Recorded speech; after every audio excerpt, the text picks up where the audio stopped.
针对近期美台不断强化军事勾连，20号商务部发布公告，将美国波音防务等多家美国企业列入不可靠实体清单。时隔1年，中方再次启用该清单，引发外界关注。在23号的商务部例行记者会上，发言人回应称，这是中方正常执法行为，并强调遭制裁的3家美企屡次对台销售进攻性武器，严重破坏台海和平稳定。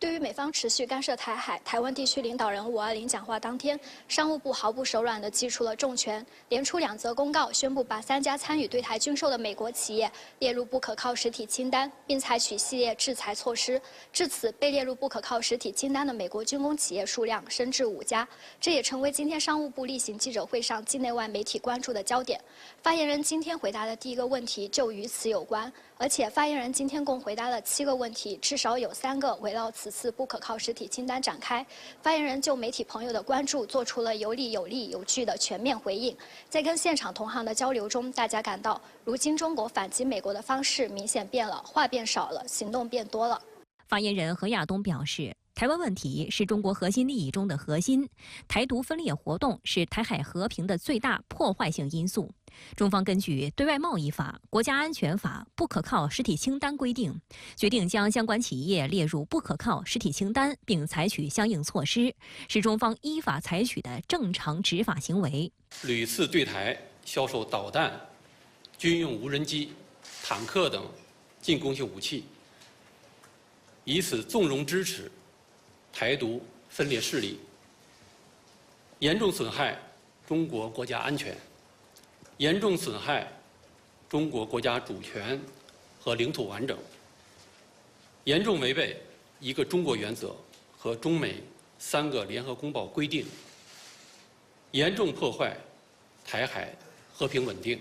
深圳卫视注意到，商务部此次除了将3家美企列入不可靠实体清单外，还公示了另一家美国公司的合规风险。观察指出，这显示了中方制裁的穿透性极大增强，针对清单企业的产供链进行精准打击。根据商务部公示，美国凯普拉格斯公司将自中国采购的货物转移至不可靠实体清单中企业。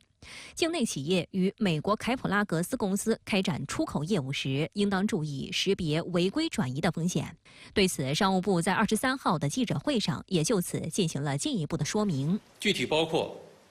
核实交易信息和最终交易对象，要求境外交易方承诺不会将自中国采购的货物、技术、服务等转移至不可靠实体清单中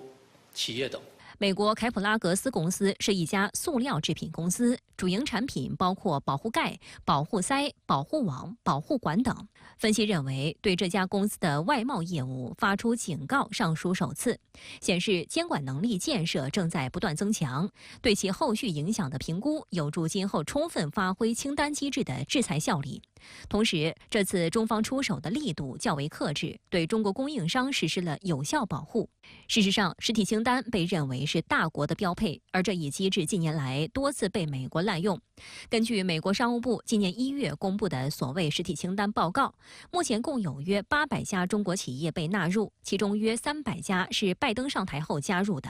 显示美方滥用这一机制的力度不断增强。因此，中方必须启用这一机制进行对等反制，来保护自身合法权益，也让美方有所忌惮。这与美方滥用该机制有着本质上的区别。实际上，中国的不可靠实体清单规定于2019年酝酿提出，2020年正式公布内容，2023年才首次启动实施。这一过程本身就充分说明中方使用这一法律武器的审慎态度。此次商务部依据不可靠实体清单对相关外方实体采取措施，也反映出我们未来在对外的这种坚决维护国家主权和合法权益方面，也会走更加法治化、更加机制化、有法可依、有法必依的道路。据路透社22号引述知情人士报道称，由于中方监管机构对驾驶舱语音记录仪电池的审查，波音向中国的飞机交付近几周被推迟。报道提到，中国民用航空局正对飞机搭载的25小时驾驶舱语音记录仪内的电池进行审查。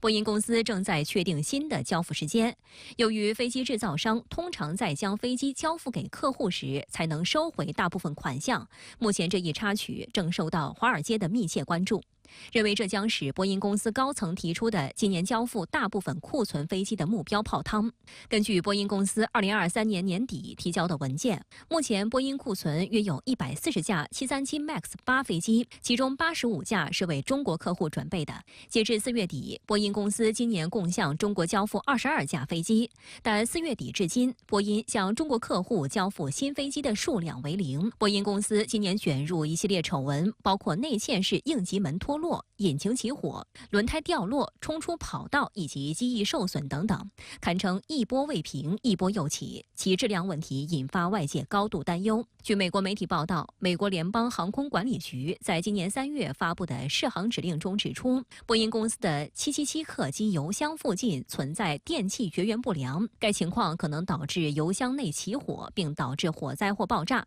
涉及美国公司运营的近300架飞机。据估计，修复这一问题可能需要1400万美元。众所周知呢，中国目前是全世界几乎最大的民航科技的消费市场。我们正在越来越多的利用我们的超大规模市场优势，来在整个世界经济、在国际政治当中发挥应有的作用。这一事件也充分的向外界传递了一个信号：任何能够尊重中国国家主权和领土完整、遵守中国法律的外国企业、外国实体，在中国呢都是有广阔的市场空间。但是呢，如果说不能够有效地做到以上的这些，那么呢，他们一定会在中国市场付出相应的代价。